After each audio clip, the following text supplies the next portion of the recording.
Assalamualaikum warahmatullahi wabarakatuh. Salam sejahtera bagi kita semuanya. Perkenalkan, saya Eri Setiawan dengan NRP 1303187020 kelas 3 di 3 KPLNA dari Politeknik Elektronika Negeri Surabaya.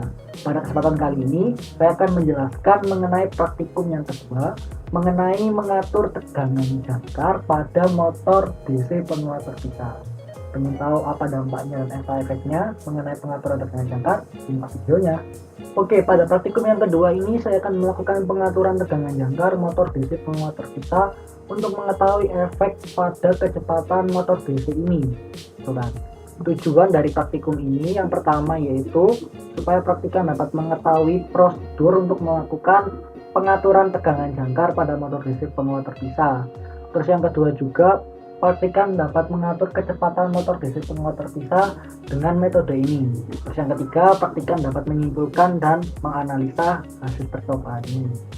Jadi teman-teman, pada motor DC penguat terpisah ini dapat dilakukan pengaturan kecepatan dengan beberapa metode. Namun untuk metode yang umum atau yang sering digunakan untuk mengatur kecepatan motor DC penguat terpisah yaitu dengan dua metode, yaitu pengaturan tegangan jangkar dan pengaturan arus medan. Setiap pengaturan ini memiliki kelebihan dan kekurangannya masing-masing. Oleh sebab itu, pada praktikum kali ini saya akan menjelaskan mengenai pengaturan tegangan jangkar pada motor DC penguat terpisah. Kira-kira nanti kelebihannya apa, kekurangannya apa dibandingkan dengan pengaturan yang lain. Untuk gambar rangkaiannya, yaitu bisa dilihat pada layar berikut ini.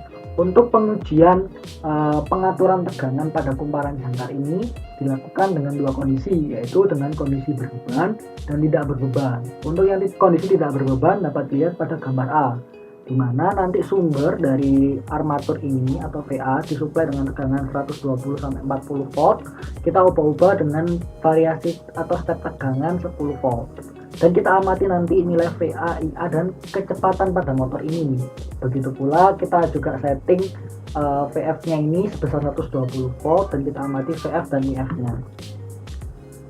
Untuk kondisi berbeban, kita juga menyeting dengan hal yang sama, kan tetapi kita menghubungkan motor ini dengan mechanical load sebesar 10 torsi gitu kan, torsinya 10 Nm. Dan kita akan mengamati kecepatannya, tegangan jangkarnya, arus jangkarnya, tegangan medan dan arus medannya.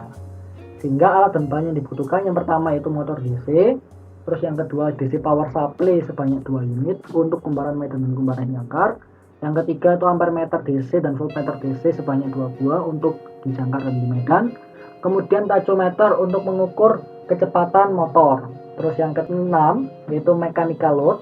Kita membutuhkan mechanical load, terus tujuannya itu kabel penghubung. Untuk langkah percobaannya atau SOP-nya pada kondisi tidak berbeban dan tidak berbeban hampir sama sebenarnya. Yang pertama kita harus menyiapkan alat dan bahan atau komponen yang kita perlukan. Yang kedua yaitu catat atau kita tulis nih template atau data penting pada motor tersebut seperti yang saya jelaskan di video sebelumnya, yaitu seperti arus, tegangan dan arus ini maksudnya di jangkar dan di medan, kemudian kecepatannya berapa, di ratingnya seperti itu. Terus yang ketiga itu rangkai komponen sesuai dengan gambar rangkaian. Misalnya pada pengujian tidak berbeban, ya kita hubungkan rangkaian tersebut dengan kondisi tidak berbeban. Kalau kondisinya berbeban ya kita rangkaian tersebut dengan kondisi berbeban. Terus yang keempat, pastikan rangkaian ini sudah terhubung dengan benar dan dalam kondisi off, seperti itu. Jadi kalau misalnya ada yang masih belum kondisi off, segera matikan. Terus kita cross check kembali apakah sudah terhubung dengan benar. Apabila sudah terhubung dengan benar, maka kita atur terlebih dahulu. Ingat ya, atur terlebih dahulu tegangan medannya terlebih dahulu sebesar 120 volt. Nah, kita atur terlebih dahulu tegangan medannya itu 120 volt. Supaya apa? Supaya nanti tidak terjadi lonjakan arus seperti itu. Kok bisa? Nanti saya jelaskan di praktikum yang ketiga. Dan kita atur tegangan jangkar itu mulai dari 40 sampai 120 gitu kan. Terus kita amati nilai IA, IF, VF dan kecepatannya seperti itu. Terus yang keenam, kita lakukan langkah nomor 5, nilai VA yang berubah-ubah gitu kan. Artinya kita merubah dari 40 sampai 120 dengan step 10 volt, mohon maaf. Terus kita catat, kalau sudah selesai nanti kita matikan alat tersebut dan kembalikan ke tempat semula. Oke, untuk pengaturan tegangan jangkar penguat terpisah dengan beban ya sama seperti percobaan atau yang kondisi dengan tidak berbeban, hanya saja pada rangkaian ini nanti pada gambar rangkaian ditambahkan dengan beban. Oke, kita masuk ke simulasinya. Oke, jadi ini adalah gambar rangkaian untuk pengaturan tegangan jangkar pada motor DC penguat terpisah. Jadi kita harus setting terlebih dahulu nih. Kalau misalnya dalam kondisi real, kita harus menyeting terlebih dahulu tegangan medan sebesar 120 volt gitu ya. Terus baru kita mengubah-ubah nilai tegangan jangkarnya. Nah, kemudian ini kondisi bebannya ini ada dua, yaitu dalam kondisi enable dan disable atau kondisi tidak berbeban dan berbeban. Kali ini saya akan mencoba pada kondisi tidak berbeban. Kita matikan terlebih dahulu. Kemudian kita atur ya, misalnya 120 volt. Kita simulasikan rangkaian ini.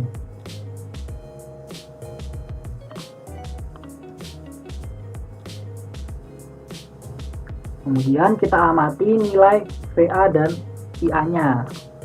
Didapatkan nilai VA-nya dan IA-nya, yaitu IA-nya 0 dan VA-nya 120. Kita catat dalam tabel.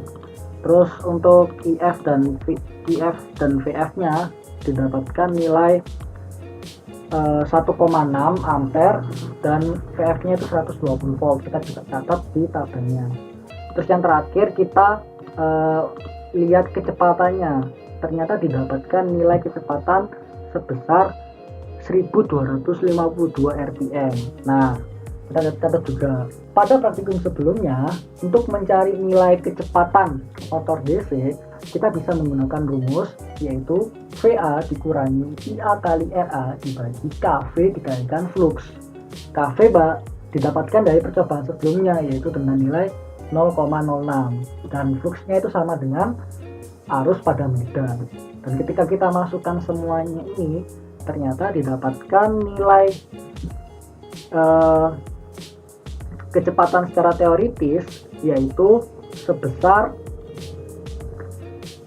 1250 rpm. Ini ya, yang 120 volt dengan hasil parameter tadi didapatkan nilai 1250 rpm. Sedangkan pada hasil simulasi yaitu 1252 rpm. Seperti itu. Kita lakukan pengujian dengan nilai VA yaitu 100 volt.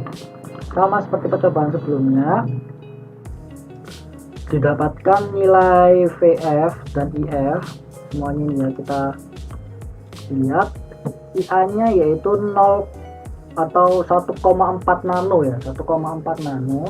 VA-nya 100, VF-nya 120, IF-nya 1,6 masih sama, dan kecepatannya berubah menjadi 1043. Nah, ketika kita hitung dengan rumus tersebut, apakah nilai N-nya yaitu 1043? Ternyata didapatkan nilainya 1042 rpm kayak gitu. Terus kemudian kita atur lagi ke 180 ya, misalnya ke 80.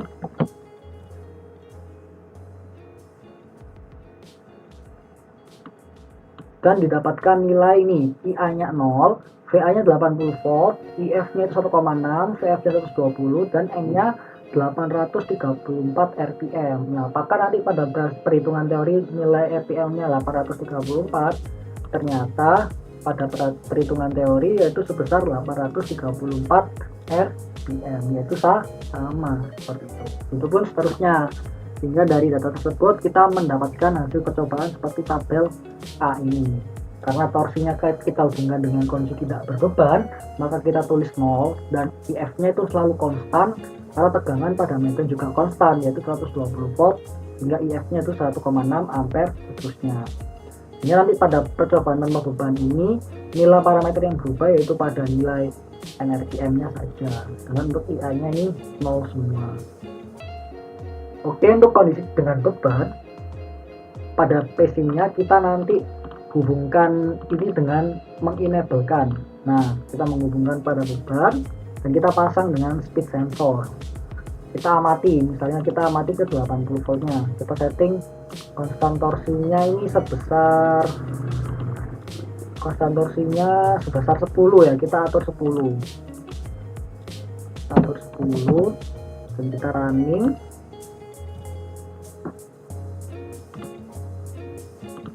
Ini ada yang masih belum terhubung, enable, kita running.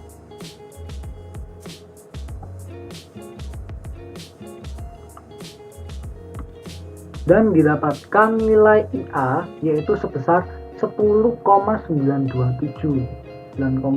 atau 10,9 ampere. Untuk VA nya 800 volt dan IF nya 1,6 karena masih sama, yaitu tegangan VF nya 120 volt, tetapi nilai RPM nya ini turun jadi 777. Nah, kita lihat di nameplate nya.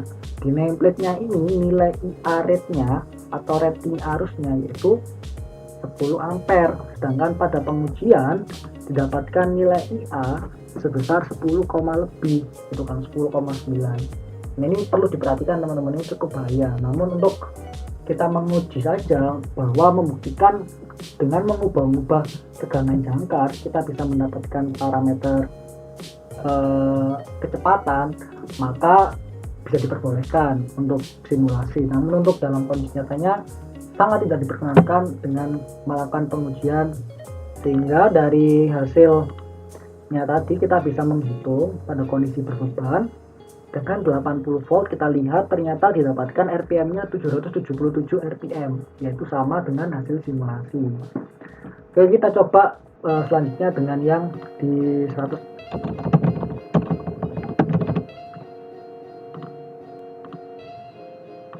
Sehingga didapatkan nilai kecepatannya yaitu 886 RPM dengan IA VA nya bernilai IA nya 10,92 dan VA nya yaitu 10 volt. Untuk IF dan VF nya didapatkan nilai 1,6 dan 120 masih sama, dan hasil perhitungannya menunjukkan pada 100 volt 985 RPM. Oke, masih aman dan sesuai dengan simulasi. Dan dari hasil percobaan itu didapatkan seperti tabel berikut ini, yaitu kita melakukan pengujian dari 20 sampai 120 volt. Arus yang didapatkan dari arus jangkarnya ini sebesar 10,93 ampere. Loh, ini kok besar sekali. Ini pengaruh dari mana? Pengaruh dari arus jangkar ini yaitu ketika kita menghubungkan dengan beban. Ketika semakin besar beban yang terhubung pada motor, maka arus dari jangkar tersebut juga akan semakin besar. Oleh sebab itu, maka kita harus mengetahui besar dari beban yang terhubung pada motor tersebut. Jangan sampai kita melebihi dari kapasitas motornya. Dan untuk RPM-nya juga akan berubah-ubah. Dan yang tetap yaitu nilai VF, IF, dan torsinya. Seperti itu. Dari hasil percobaan, baik simulasi dan teori, kita bisa mentabelkan antara perhitungan teori dan hasil simulasi, sehingga bisa dilihat pada layar berikut ini, dimana untuk ini yang tanpa beban, yang ini ya dengan beban, dan rata-rata yang didapatkan selisih error atau errornya itu tidak lebih dari 1%, berkisar 0 sampai 1%, seperti ini. Oke, kita masuk ke analisa data dan kesimpulannya. Nah, kesimpulan dan analisa ini yang pertama yaitu bahwa pengaturan kecepatan bisa dilakukan dengan mengubah-ubah tegangan pada kumparan jangkar, seperti itu. Kok bisa? Karena seperti rumus mengetahui kecepatan pada motor DC, yaitu M sama dengan VA dikurangi IA kali RA dibagi KV kalikan flux, maka ada beberapa metode yang dapat digunakan untuk mendapatkan nilai N. Yang pertama yaitu mengatur tegangan jangkar. Yang kedua yaitu mengatur IF-nya, IF yaitu arus medannya. Terus yang ketiga yaitu dengan merubah-ubah RA-nya. Nah, mengubah-ubah RA ini kan membutuhkan alat yang sangat mahal dan teknik yang sangat khusus gitu kan. Sehingga teknik yang ketiga ini jarang sekali digunakan. Sehingga yang umum yaitu dengan merubah arus medan dan tegangan jangkar. Tegangan jangkar ini untuk mengatur tegangan jangkar, maka kita harus men-setting terlebih dahulu. Ingat ya, kita harus men-setting terlebih dahulu tegangan pada medannya. Tegangan pada medannya ini kita atur terlebih dahulu sesuai dengan nameplate. Kalau nameplate 120 volt, ya kita atur terlebih dahulu 120 volt. Jangan sampai kita mengatur tegangan jangkar terlebih dahulu, baru kita mengatur tegangan medan. Karena ketika tegangan medannya 0, tegangan medan 0, maka arusnya juga akan ikut tak terhingga. Arusnya tak terhingga ini akan mengakibatkan kecepatannya ini sangat besar atau overspeed. Nah, ini dapat merusak motor listrik. Itulah sebabnya ketika kita mengatur tegangan jangkar, kita harus men-setting terlebih dahulu tegangan medannya. Seperti itu, dan didapatkan grafik hubungan torsi dan arus medan arus jangkar seperti gambar berikut ini. Dan untuk tegangan jangkar dan kecepatan RPM-nya didapatkan grafik seperti ini. Ya, jadi kesimpulannya seperti yang saya jelaskan tadi. Terus berikutnya yaitu perhitungan antara simulasi dengan perhitungan teori itu mendekati kebenaran karena didapatkan error di bawah 100%, sehingga percobaan ini sudah benar seperti itu. Oh iya, ada satu lagi nih, ketika kita mengubah tegangan jangkar gitu kan, dengan kondisi berbeban, maka nanti kita akan mengalami drop kecepatan dari kecepatan tanpa beban, sehingga semakin besar beban yang terhubung dengan motor tersebut, kecepatannya juga akan semakin turun karena akan mengalami drop tersebut. Oleh sebab itu kita harus menyesuaikan beban yang terhubung pada motor dengan kapasitas motornya. Oke, itu saja percobaan praktikum yang kedua ini. Mohon maaf apabila banyak kekurangan dan salah kata. Kiranya video ini bermanfaat untuk kita semuanya. See you.